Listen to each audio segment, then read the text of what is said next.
How to grind the Japanese aviation tree. In Warthunder Air Realistic Battle. When Saburo Saki was asked what the fastest way to grind the Warthunder Japanese aviation tech tree was, he replied, by the Japanese air campaign for 1499. He commented that the campaigns are pretty crappy, and not worth playing.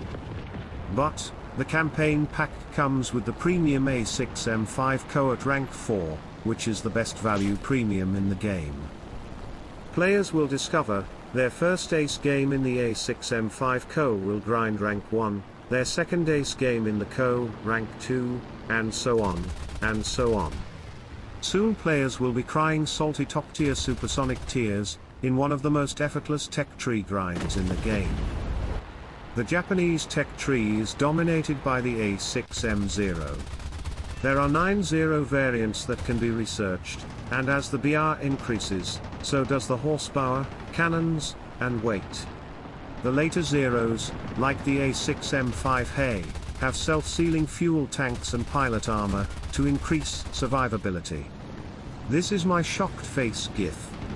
The heavier Zeros are less maneuverable, but in the game you won't notice a difference, and will contribute to the Zero going up in BR as you win, and win some more, until the Warthunder forums are crying salty, planned battle rating changes tears. The first researchable Zero is the A7M2N variant, with a honking big floatplane slung under it, like a Hindenburg-sized cigar, filled with air, fuel and mochi. This should impact maneuverability, but in the game you won't notice a difference, and will turn, loop and ram, like you are in a Zero without stonking big floatplanes. The only oddity with the Floatplane Zero is, landing it. It is a rare map that has a seaplane station.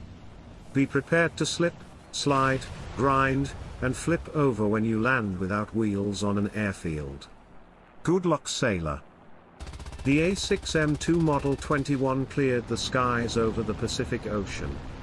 In 1905, at the Battle of Tsushima, Japan's battleships sunk 8 Russian battleships and captured 4 more. This is how admirals thought blue water superiority would be established, by the decisive clash of capital ships.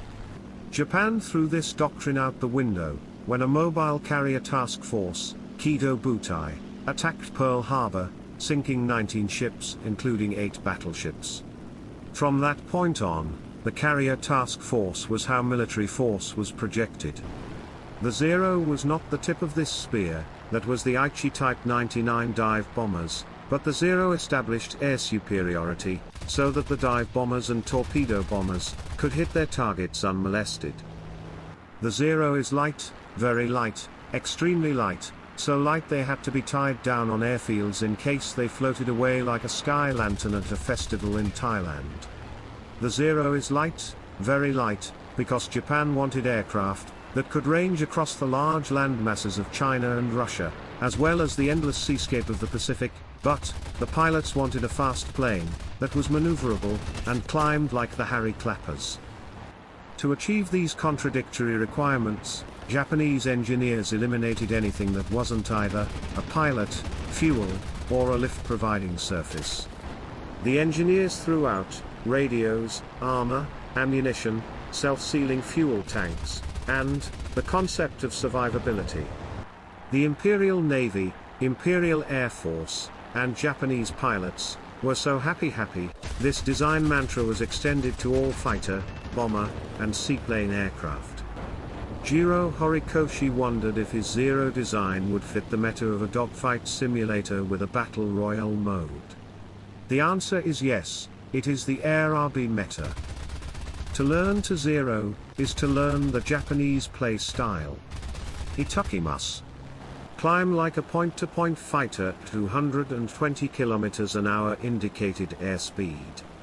The A7M Co will get to 4 km in just over 3 minutes, and 5 km in 4 minutes. Itakimasu. Your Zero will most likely be above the opposing aircraft. Pick your target and zoom down, blasting away with the 20mm cannon. Itakimasu. If they choose to dogfight, laugh manically, out, turn them, and shoot them down. Itakimas. If they climb or try to do an energy trap, hang on your prop and shoot them down. Itakimas. Use your maneuverability to avoid being set on fire. Weiru? Avoid head-ons, and hence, being set on fire. Weiru? If a player extends from you, let them go. Find another target. Itakimas. Land when your cannon ammunition is empty. Itakimas. The best rank 1 Japanese aircraft are the Nakajima Ki-27, and the Kawanishi H-6K Mavis flying boat. The Ki-27 fighter fits the Japanese play style perfectly. It is light, fragile, with insane maneuverability, and Mr. Tickle machine guns. The Ki-27 is at 2.0 BR, and often faces Russian and German cannon, as well as American 50 caliber guns, which are very good at setting on the Ki-27 on fire. The H-6K Mavis has the flying precision of a balloon caught in crosswinds. It kind of floats around for a bit, before finally pointing in the right direction. As a bomber though, it is a good grinder. It has enough turrets to bully reserve biplanes, and can carry 2 of the 800 kilogram naval mean bombs. The bombs drop at the same time, which is overkill for a base, but fun to watch the destruction on tanks and light vehicles. The H-6K could fly for 24 hours at a time, which is excellent for AFK players, climbing to space, for event vehicle RP. LOL. Ranked 2 has the Ki-43 Hayabusa, which was the workhorse of the Japanese army. In Warthunder it is horrible. The Ki-43 flops around like a smelly old fish, and is impossible to get guns on target, spraying 500 rounds randomly, to bingo ammo. The Zero is superior in every way. Devo, should we skip the Ki-43? Yes, skip it, and skip it good. Da da da da da. Skip it.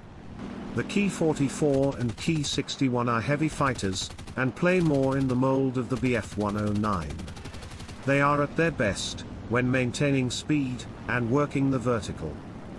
For a rank 2 bomber that is good for grinding, the G4M Betty is the one to play. At 2.7 BR, it is fast enough in a shallow dive to get to a base without being intercepted, and the 20mm cannon in the tail has a sting, though you will end many matches on fire. The 250 kg bombs are the most reliable loadout, though the 800 kg mean bomb can be fun in ground forces. Oh, G4M Betty, bam dee bam. The Nakajima Ki-84 was the best late war fighter Japan produced. In the game it plays like a Hawker Tempest. It is fast, durable, with good hitting power from its cannons, and is comfortable at low and high altitude. This is the Japanese super prop.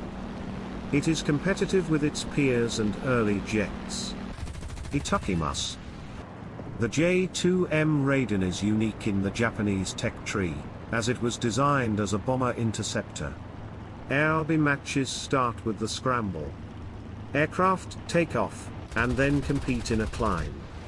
The goal is to get above the opposing team, before merging and starting the next phase of the match, the dogfight. The J2M3 climbs to 4 km in 2 minutes 33 seconds. This is 29 seconds quicker than the tropical Bf-109G, which is at the same BR. In other words, the J2M3 is 17% faster at getting to merge height. If you climb in the J2M, you will have the advantage. There is no reason not to. Itakimas. After the Ki-84 the Japanese tech tree gets thin. The A7M Repu is fun to play, but in reality it was only in the prototype stage. Same with the Japanese early jets like the Kika and R2Y2, which go from prototype to paper. After World War II, the tech tree is filled out with the US aircraft like the Sabre, Starfighter, and Phantom. There is the indigenously designed Mitsubishi T2 and F1, but for the most part, the uniqueness of the Japanese tech tree ends with the Ki-84. Japanese aviation in the 1930s was a craft industry. It was a small group of manufacturers, solving the strategic problems Japan faced, and the unrealistic demands of the Navy and Air Force. Amazingly, the Japanese designers and engineers made the unrealistic, realistic. The aircraft they designed enabled naval doctrine to develop from masses of slow battleships meeting in battle, to the fast carrier group, striking with hundreds of aircraft, at targets hundreds of miles from the flat tops themselves. This is the basis of modern force projection. Itakimasu.